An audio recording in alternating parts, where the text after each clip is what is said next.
Are you a real estate investor looking to sharpen your skills or a newbie looking to become one? You're in the right place. Welcome to Where Should I Invest? Real Estate Investing in Canada with your host, Sarah Larbi.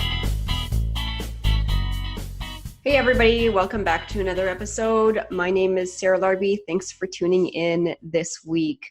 And this week's guest is Andrew Hines. He is a student real estate investor BRRRR expert. So he takes student rentals and he BRRRRs them and increases the cash flow tremendously. So super excited to share this episode with you guys.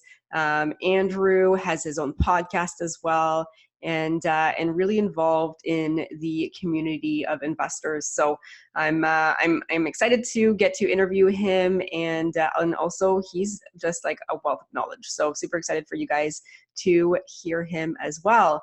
What's going on with me? Well, let's just see. The BRRRR project is probably midway through in Burlington, and I think we're going to move out that way, and we're gonna rent out our Oakville house. That's the plan. And once that's done, I will be talking to my work about part-time hours and reducing my time, because at the end of the day, I do this for time freedom, and real estate investing is great, and working is great if you enjoy what you do, but ultimately you've got to keep on your goals. And my original goal was to do this so that I have more time and I'm not locked into a specific location. So if I wanted to continue these podcasts in Costa Rica, well, hey, why not, right? Why not? So still looking for land deals with the real estate empresses. And we found one right now in St. Catharines that could be a potential good opportunity. So we just got to do a little bit more digging on that, because of their bigger investments. We just have to really do our due diligence. And then we're off to do a little road trip together to go and view a prefab company that can actually make multi-family properties. So we're exploring the prefab route if we want to build the prefab way, or if we want to do stick builds when it comes to what we're going to put on our land. So I'm excited about that. And yeah, like lots of stuff going on. Started the BRRRR class by the time that you guys listen to this. It'll probably be the third class. It basically this one started from February, and we've got 10 and 12 students, and it goes through to May, and I'll probably take the summers off. So the next BRRRR cohort to learn about the BRRRR strategy, both online and in the field, will start in September. So I love to do this, but I also love my summers. So I definitely, June, July, August, like to take some little extra time. And so sometimes that's why I batch my podcasts even. I do a bunch so that they can get released, and I can have enough to last me those 3 months, so that on Sunday mornings and Monday evenings, I can spend my time outside, because recording outside with the wind is probably not the best when it comes to sound. And even though my sound is not perfect right now, because I know there's a little bit of echo based on the room that I'm in, outside would probably be worse. So anyways, on that note, guys, thank you if you've reached out. I love hearing about your success stories, or if you have any questions, feel free to reach out and let me know how I can help. And also, if you do live in the Burlington area or surrounding area, if you want to come out to the club and you haven't been out yet, feel free to message me. And also check out our online real estate club, the Right Club Online. That is going to be absolutely amazing. A community of real estate investors coast to coast, from Victoria all the way to Newfoundland and everything in between. So I am excited. We are launching by the time that you hear this. It will probably be another week or two really from launching our online club website. So anyways, on that note, let's listen to what Andrew has to share about students, rentals, and the student BRRRR strategy.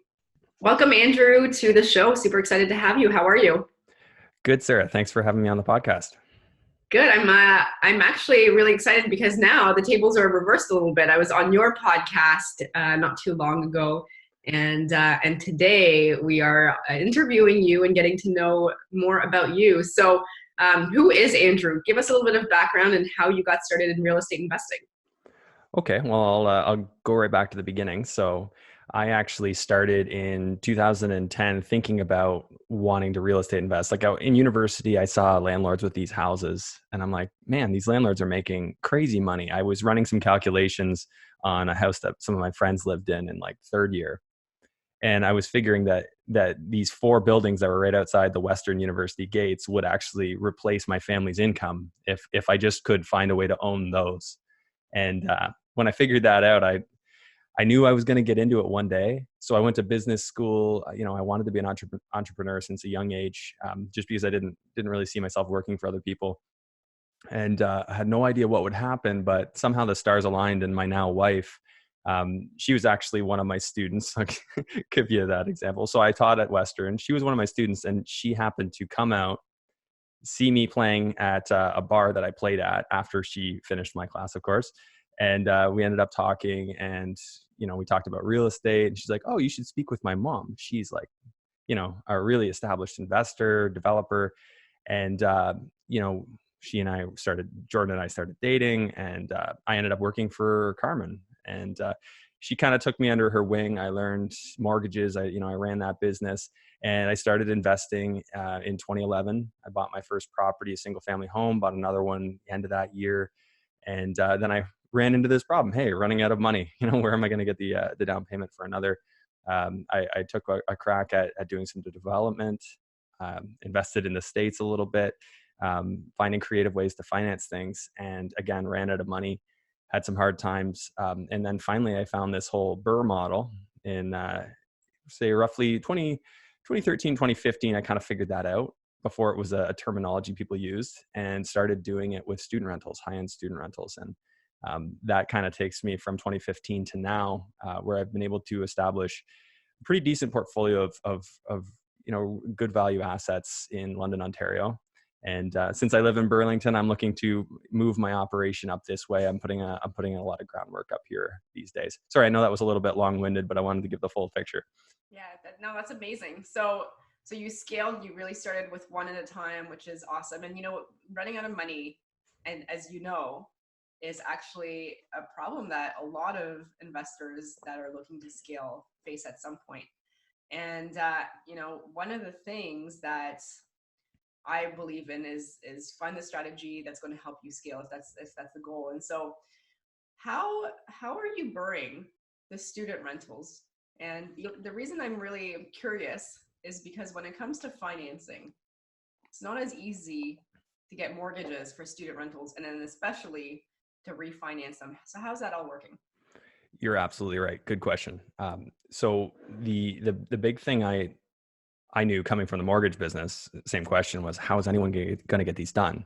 Because I was trying to do mortgages for people who are buying student rentals, and it was like, cross your fingers and hope the lender doesn't find out. Like, just cross your fingers. Hopefully you can just submit it as a single family home, and if the appraiser doesn't say the wrong thing, maybe you get it through. What I learned, and I think this is a valid strategy for anyone to take with absolutely any other type of investing, is watch your market very closely, watch what your competition is doing very closely. And I actually called people who had bought comparable products to what I wanted to make. And I actually asked them, I'm like, how did you first off, who sold you this? Found out who their broker was, the real estate broker. I found out who they used for financing. The real estate broker knew the financier. And it just turns out that not all people who work in banks are equal. I've been told no by one person at RBC, and then I had another person finance my student rental. Like the one person's no, not happening, no chance. CIBC, same thing. I've had people tell me it's not going to work, and then I had another guy say, "Oh yeah, no problem," and he's done countless properties for me. And I learned about him by watching my competition. So I think that's the key thing. Is it's not so much which bank you go with or which strategy you're specifically going after. There are people doing that strategy right and people doing it horribly wrong. And this is actually really relevant to somebody just messaged me this morning on a similar topic. So I would say that biggest thing was finding out what my competition was doing, and then I pushed with that. It hasn't always worked out perfectly, but I mean, the guy I used, he did me a solid. I was able to keep a couple of them in 1 year, like perfect BRRRRs, I like to call them, where I was able to pull out pretty well all the money I had in. And I had basically $1.2, $1.3 million in assets from that summer. with no money into it. Yeah, that's amazing. So when it comes to BRRRRing student rentals, how is that different from doing that with other types of properties? Well, okay, so yeah, good question as well. Student rentals are frowned upon, as you pointed out. Like lenders don't like them. The logic, I guess, would be that they think that they're going to be treated badly, and I think that there's a lot of evidence to support that conclusion, but that's not the case with me, right? Not all student rentals are equal. There are landlords that just let their student rentals fall apart, and banks just don't want to deal with it. So they understand that there's a good chance that property is going to be treated badly if we do have to power of sale that property and force the sale because the person doesn't pay their mortgage. It's going to be in worse quality, worse shape, just generally run down.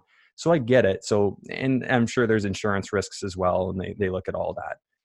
But when it comes to other stuff, family properties, right? They're not worried about that. That's the very typical thing. So I know a lot of people are shying away from student rentals, which to me just makes it an opportunity. When there are other people that don't want to do it, it means there's going to be more opportunities to find those products.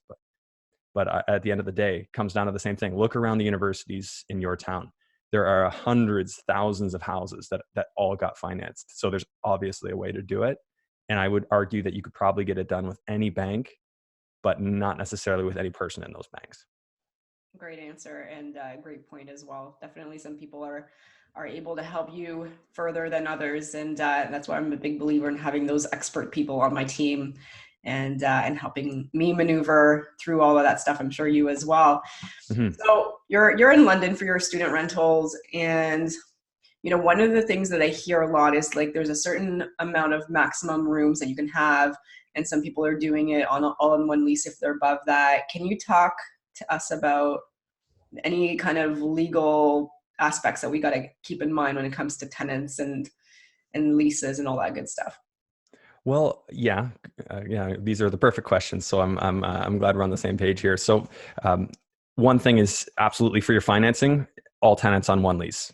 That's just going to be across the board a better solution for you. I'm sure it has some insurance implications as well. So absolutely make sure that you have all tenants on one lease. In London, you need a rental license for your properties, which is super silly and frustrating and not overly helpful in my opinion. But it is something that the city has enforced, and you have to maintain that on a yearly basis. Those are the two main things. If you want to get into like the management specifics, we could talk about that. Some things you need to be aware of. I'd say be in tune with your student market wherever you want to invest. Here I don't live in London. I say here, I'm in Burlington right now, but in London, the rental market for May 1st. So May 1st is when the leasing cycle starts, and they're 12-month leases, but the rental market is now. So, this is probably airing in February, as you've told me, Sarah, but the rental leasing portion. So I would want to ideally start showing my properties to students end of October of the previous year. So it's pretty crazy to think like my students just moved in 2 months ago at October 31st. My students have been living with each other for 2 months, and now they have to decide. I'm asking them to decide to spend another year together after 2 months together. And it's kind of a hard thing to ask for, but at the same time, they know it's a problem too. They know that if they don't start looking now, if they do plan to move on, it's going to be slim pickings. They're going to miss out on the best rentals. So it's odd. You need to be aware of your market and what your rental cycle is, because student rentals are a business. They're not really as passive as family rentals, but typically you're going to get more cash flow. Yeah, no, that's a great point. So essentially it's up to them to figure out. So if there's like 8 bedrooms as an example, they've got to figure out who the 8 people are going to be and then come to you with one full lease. Yes, there are like situations where you could piece together a lease. Like you could have 3 people sign the one lease, and then you could add 2 more people in later. I've had that happen. And you just initial basically everyone just initials to add them in. And but don't do the individual leases. You're gonna have a serious problem if you go to the bank with individual leases for bedrooms, and it may even affect your insurance, because when you're leasing individual rooms, now that's considered a rooming house, versus when you lease a house, it's considered just a house. But on that insurance topic, make sure that you have proper insurance on a student rental. For anyone thinking about it, odds are 99 times out of 100, you're not actually covered if you didn't disclose it to your insurance company. And if you're operating a student rental, obviously there are risks, and you want to make sure you have full disclosure student rental coverage, because it's just not worth it. I mean, if you have like a $500,000 mortgage and all of a sudden it's worth zero and they're not going to cover it, that could be the end for some people. Absolutely. It's important to get set up properly from the start. So as you're BRRRRing the student rentals, are you buying property just with many bedrooms that's not already a student rental, and then you're fixing it up and then making it a student rental? Or is it already a student rental, and as students are moving out, then you're doing one room at a time? How are you managing and doing all that? So I look at a couple of things. For one, I like to expand the space. Rarely, like I've been buying houses that are like, say, 1,000 square feet or 900 square feet. And, that's not really enough room for a 5-bedroom student rental if I want to have a quality product. So I've done several additions where I've built on an addition to the rear to add bedrooms. I'm looking at, can I add bathrooms? How can I make this student rental a high-end premium student rental? And I do have, I have a few rentals that have ensuite bathrooms in their bedrooms.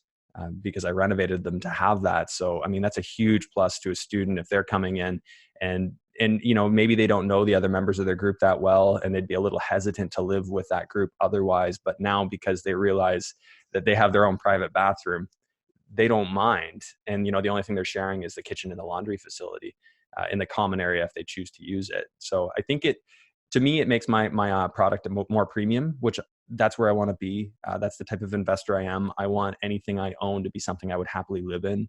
And as a student, that's what I would have wanted.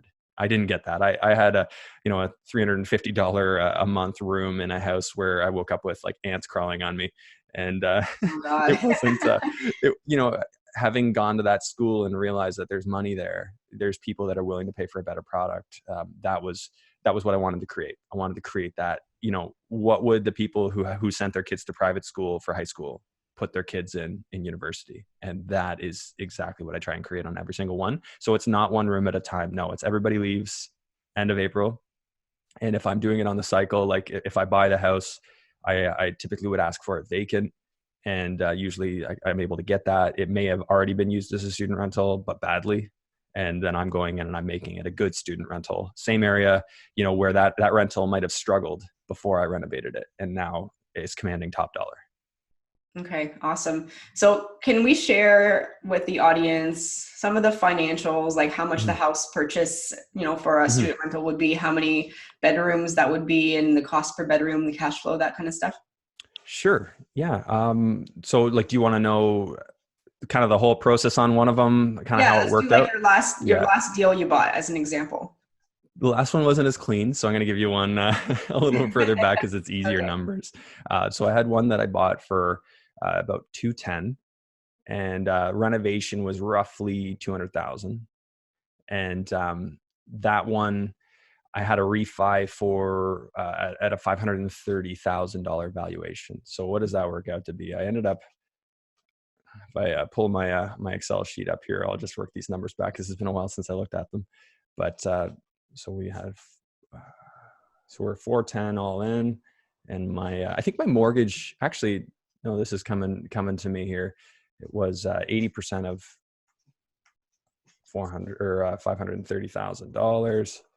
So yeah, $424,000. So what represented a slight pullout of cash, which I actually was just enough to cover what I had to put into the next one I did. So they worked out net even, but we'll stay focused on this one. So it was a pullout of roughly 10,000, or sorry, it looks right around $14,000.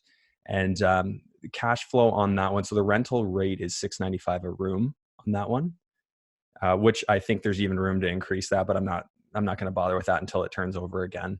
And cash flow is right around $600 a month on that right now. So it worked out, nicely to have an asset that I have $0 of my own into, and cash flowing $600 a month. It's just one of multiple properties in my portfolio that are contributing that way. Okay, so the $200,000 to reno, that sounds like a lot. Mm-hmm. What does that include? Well, I'm doing nicer finishes, right? So new flooring, rejigging, and I built an addition on the back. So that obviously, adds into your cost, right? When you're constructing more, it's simple construction, concrete piers, and skirting and a heated crawl space. So it's not like a full basement or anything. It's kind of the quick and dirty, the renovation that you could do in 3 months time, 3.5 months time, which is extremely difficult to do. It's like gymnastics when you're trying to close a property, May 1, and then start renovating and have it ready for students to move in September 1, which I've done multiple times, sometimes multiple properties at a time. And that is a good way to get a lot of gray hairs. Not recommending that. But it was like, there's no option, right? I'm not going to carry this property for a year without cash flow. If I miss that September 1 move-in date, I'd have to piece it together. Granted, now we're looking at like Airbnb strategies. There probably are alternatives, which is nice to have now if you're into that game. Yeah, absolutely. Now, I'm just thinking, like with the addition as an example, you probably had to get your permits and stuff in place. Do you do that before you take possession? How does that all work so that you're on time? Yeah, a little gold nugget. I learned this from the realtor that I'd worked with, friend of mine. We go back a long time, and he's a very accomplished investor himself. I write it right into the offer that I have permission to seek my approvals with the City of London. And that's enough for City of London. I just show them the offer signed that says I have permission to apply, and they'll let me apply for the permit. So I will typically try to give myself, it depends on how fast your designer is. I'll try to give myself 2 months. More recently, they're a little backed up, so 2 months isn't even enough. So 3 months would probably be really ideal. But then again, there are some designers that can turn stuff around in a couple of weeks, and then there are other designers that take 4 or 5 months. So, you really just got to know your team and who you're working with. But I write it right into my offer. That way I can, the day I close, I don't typically do any work, but the day after I close, then we start. Yeah, huge tip. Like if anyone's listening and wanting to do any kind of permit pulling, if you can do it beforehand, it takes time. Like it can take, we were just trying to do one for Hamilton. We had to go back twice. So you can imagine how much time that is. And especially if, so I'm not using private money, but if you're using private money at 10 or 12% or what, that extra month or two definitely adds up. Well, I've used some expensive money, I've borrowed everything to do these projects, and you can't be carrying them. It's just not an option. So carrying is extremely expensive, and you need to be productive. Every day needs to be productive. And, I started with the mentality that, I would calculate what one day costs. What does one day cost me? All carrying costs included. And any day I saw people weren't working on site, I'm like yelling on the phone, calling people, just because I don't think it's all right. It's not, people in the construction industry get very laxy-daisy about that kind of thing. Like, it's not a big deal. Oh, we have another job we got to finish up on. But I've really tried to build relationships where people understand, look, it's a time frame. We cannot be late. There is no option to be late here, because we missed that deadline. God knows I might get sued by my students because they don't have a place to live, right? I'm having to rent them a place or put them up in a hotel because I can't give them occupancy on the date we agreed on. So you really got to be careful there. Absolutely. So tenant screening, how are you screening the students? Like, are you looking for any particular program that you like better, or like different years of students, like older students, or how are you piecing them all together? I like them in first year. Like, I want to get them, ideally we're meeting October of their first year in university, and they've had just enough time to meet a group, and they've been told, hey, look, you guys need to start looking. So that's what I want. Ideally, I want people who are pretty open that their parents are going to be paying. And I like to set their parents up directly on pre-authorized debit when, once we get them into the rental, because it just makes everything easier. But again, I don't want people who are looking for a deal. I don't want people who are going to say, oh, can you do it for $650 instead of $695?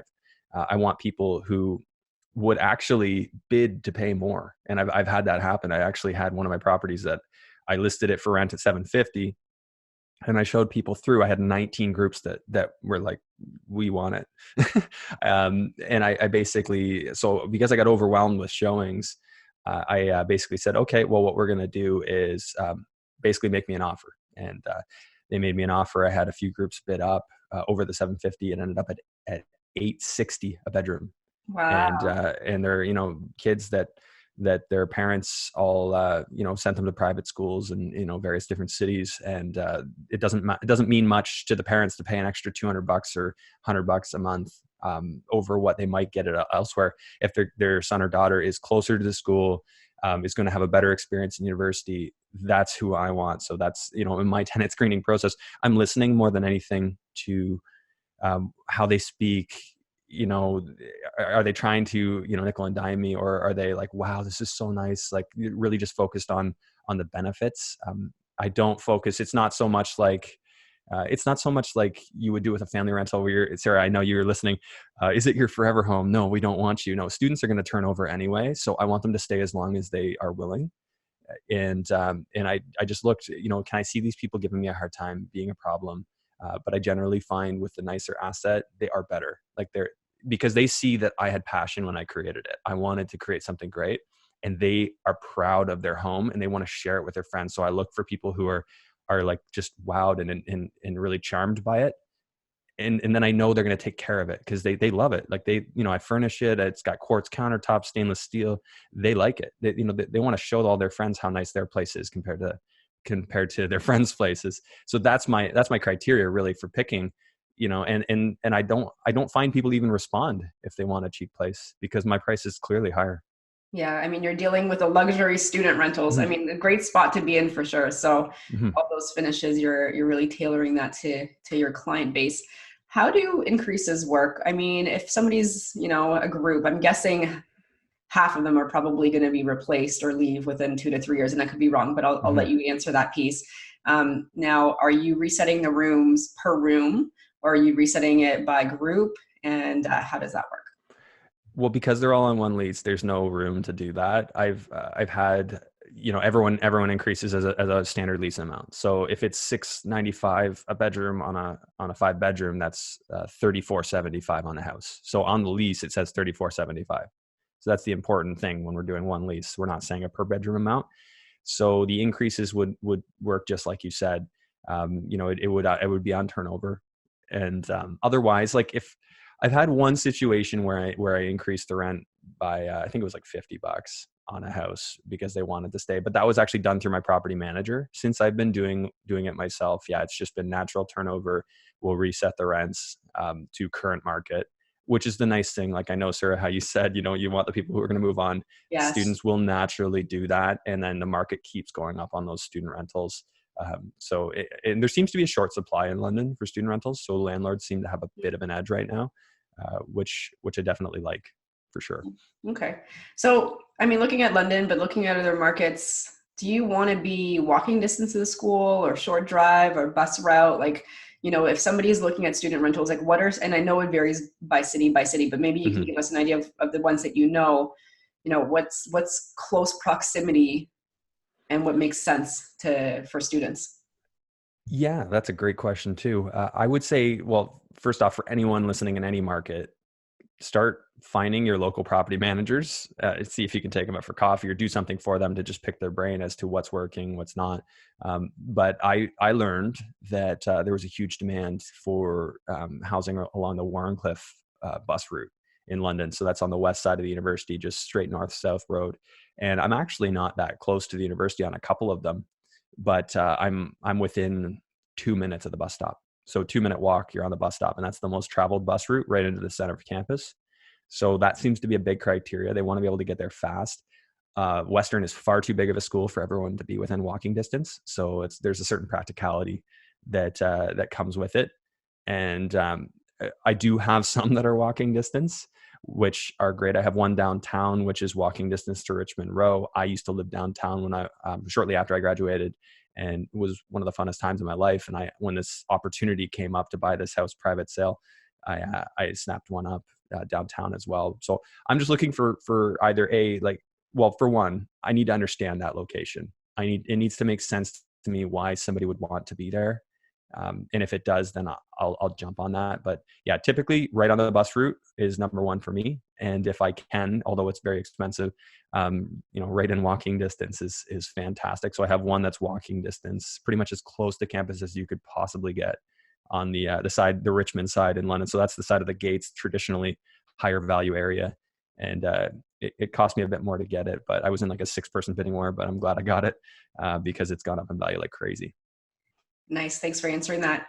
So what about market saturation? It sounds like London is pretty good based on what you're saying, but I look at other markets and I wonder, if it's just oversaturated with student rentals, how can somebody that wants to get into a certain market see what the saturation is, or if it's, there's too many out there on the market, not enough? Like, what would you recommend that they look at or ask or do? That's a great question too. Like I look at cities like Waterloo, and I've heard that they're saturated. That they're having trouble. Stuff that used to sell for an extreme premium is now being heavily discounted. So they've kind of seen a little bit of a dip. That's a hard one for me to answer. Western always made sense to me because it's one of Canada's biggest universities. It has a huge draw. The draw makes sense to me. I was a student there. I can't really comment on other cities. Again, I'm going with what I know.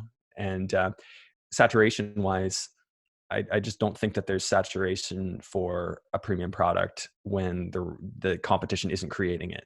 I mean, if I felt like I was one of many, then I realized, okay, well, it's, now it's time for me to step up my game. So I think that the biggest strategy I would employ if I was worried about saturation would be to make sure that my property always stands out. If I have to spend a few thousand more giving it accents or furnishing maybe even the bedrooms down the road, I might consider that if that turns out to be something that the market wants. But listening to my market and making the adjustments to make sure that my product is constantly the best one. And then the other part of that is treating my students well. I don't like turnover. It happens on its own. I don't need to force that. I want them to stay because turnover costs quite a bit of money. And if I can get them to stay, then I'm laughing. It makes my life a lot easier. Yeah, absolutely. The other thing I was thinking, just for saturation, because we do hear, like, I've heard Waterloo as well, like I've heard Brock as well. And I think, like, one of the things I would probably do if I was in this market is I would go on Kijiji and just see, like, how many, bedrooms for students there still are, how long they've been listed for, potentially Yes. how many views they have. I'd probably check with a couple property managers in the area. I would think that's probably how I would take a look at it. And obviously, like you mentioned, just having a different product. So, like, if you're in the higher end student rentals and there's not a lot of that you can find anywhere, then you're in a good spot there. Well, yeah, you have to think about it. If people look at you as a commodity and the market becomes saturated, you're at the complete mercy of that market. I like to make sure that people are never looking at my product as a commodity. They're looking at it as unique. Like, I'll put a brick accent wall with a TV on it so that the pictures, when I post them, and this is the other tip, is take great photos, take a virtual tour, do what other landlords aren't willing to do, because I've just seen it. Most landlords are cheap. If that's my experience, especially in the student game in London. I'm not saying as a general all over the place, but in London, there's a lot of commodity type rentals that aren't really get that well cared for, very basic finish. And, they're not in a great position to handle a market swing, right? If Western lowers their admission, for some reason they provide more on-campus housing, like student residents, that could have an effect. But we've seen it constantly in this market. Like, they keep building more student residences, but the emissions are outpacing it. So we need more and more housing for students in London. Yeah, absolutely. Great point. So how does management differ with student rentals versus a single family home or a multifamily? Like, what are you doing that's not the same as, typical landlord would do? I think it's just a little bit of a different approach in that you're always thinking of your specific tenant. Like, I see urgency with students. Like, there is a time window that if you miss, you're at an extreme disadvantage. Whereas with family rentals, it's like any time of year you can rent them. Very few students want to start in January. So if your timing doesn't work out, you could be piecing together a group of internationals that are coming in for one semester. They're only going to stay for 4 months. And now you're turning over that property twice, not to mention those internationals, when they come in, they're not a cohesive group. They're a mixed group. And some of them may have great habits. Some of them may be clean. Some of them may be rowdy and make a mess. So I've put people in for 4 months and kind of regretted it. And I would say that I really have to be cognizant of my timing. No matter what's going on in my life, I need to make sure that in October I'm on top of this, and I'm making sure that my students are telling me whether they're staying, whether they're going. So there's that. There's I'm having the lawn cut. I don't make them do that. On a family rental, I would. I'm covering utilities, so all utilities are in my name, and I pay them. So it's an all-inclusive opportunity for the students. They just take care of their internet. So again, these are very different from what I would do on a family rental. And I know that a lot of landlords are not willing to do that. They don't want to be bothered. Yeah, it's way easier if I don't have to pay the utilities. Whatever. I put them on auto payment, and at the end of the year, I go grab all my bills, but everything is just auto pay out of my account. And, I've tried to systematize everything I can. Sarah, I know you have all kinds of mad systems that we've been talking about. And, obviously there's a lot I could learn from you, but I've tried to systemize that process as much as I can so that things just roll. And doing the automatic withdrawal from the parents was something I implemented last year. So students or the parents, it has eliminated so many headaches from my life. Like I think 3 or 4 of my tenants don't pay with automatic payment. The rest are all. So I get like 2 e-transfers a month. I can handle that. But getting 30, yeah, that's not so good. No, exactly. The e-transfers are simple. Once you have a lot of them, it gets complicated. Absolutely. Well, and you have to go through a checklist. Who paid me? Who didn't? And there were times where it was like 12 days into the month before I realized somebody didn't pay me. I'm like, oh no, this isn't good. Yeah, absolutely. I mean, the more you have, the better your systems have to be. Yeah. So auto pay is a good option for sure.